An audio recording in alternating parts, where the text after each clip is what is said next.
Uncanny X-Men number 11 by Matthew Rosenberg, art by Salvador Larroca. This is an issue 11. The legacy numbering is 630. Why are there so many variant covers for this book? It's not even like a milestone book, like milestone issue numbering. So what's going on here? So Uncanny X-Men has been kind of every week for the last 10 weeks, and finally we're jumping to a more laid-back schedule. I think they're going to do bi-weekly or like twice a month now.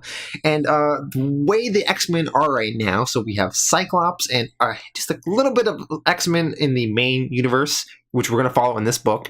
And then we have that whole Age of X-Man stuff going on in this other universe where this Nate Gray has removed all the X-Men from the main universe and put them in their own world where there's only mutants. So what's going on in this book where it's just Cyclops, and how is he going to save the mutant race? So that is what we have in this issue. And this is a long issue. This is, I think, 68 pages. That is a lot of X-Men in one book. And you're going to pay for it because it's more expensive than normal. So let's dive into this story. So we see Cyclops, and he is kind of wandering the streets, and he's trying to like find the X-Men, find the mutants. He sees some kids spraying some graffiti, and they're writing "Death to Mutants," and Cyclops kind of says some stuff to them. All of a sudden, Blindfold, the mutant X-Men, is outside, and she is being harassed by some people on the street, and Cyclops goes out and saves her.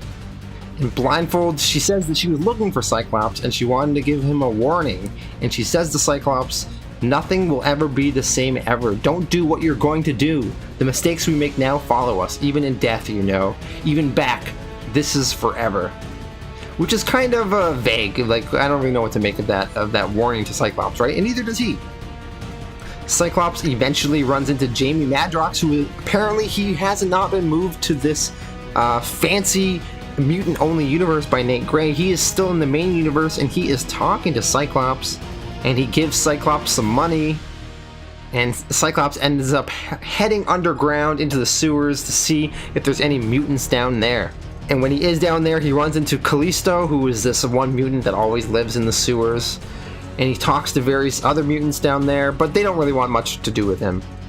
And eventually we see that Blindfold, that one mutant, she ended up killing herself.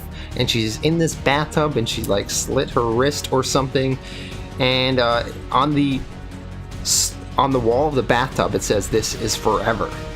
So then we jump over to this Empire State University in Manhattan, and there are these there's this politician lady, and she's like giving this rally, and she is talking about how this mutant vaccine is like good, but how it doesn't even go far enough, and they need to stop these mutants in their tracks.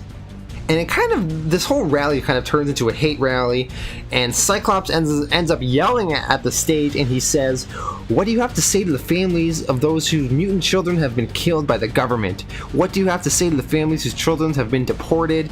And the politician lady says, "I see we have a mutant lover in the crowd. You want to know what I say to mutant families? I'll tell you what I say. How many classmates did your child kill today? What sort of private army is your child joining?" So the people in the crowd are really pissed at Cyclops, so they start punching and fighting him, and Cyclops loses his protective glasses, and he accidentally starts spraying everywhere. All of a sudden Captain America shows up, and he like stops Cyclops, gives Cyclops back his glasses. He tells Cyclops that, you need to calm down, and Cyclops is like, "Why are you, Captain America, protecting this hate rally?"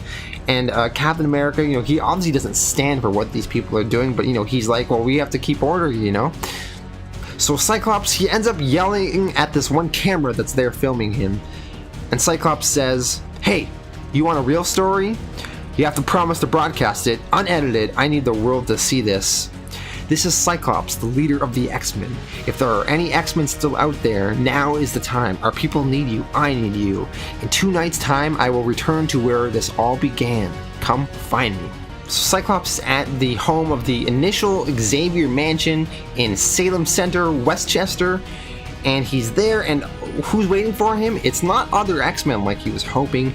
It's this group called the Reavers, which are like these weird religious cult people that hate mutants and they want to kill Cyclops.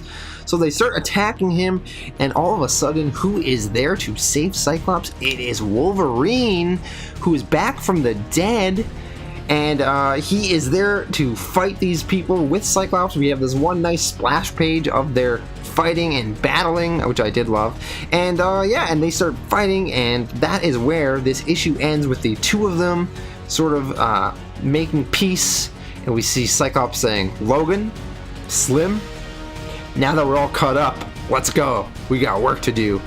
And that's sort of where this issue ends. Now, there is some backups and sort of the same story that we've seen previously, but one is sort of from Wolverine's perspective and what he went through to get to this moment.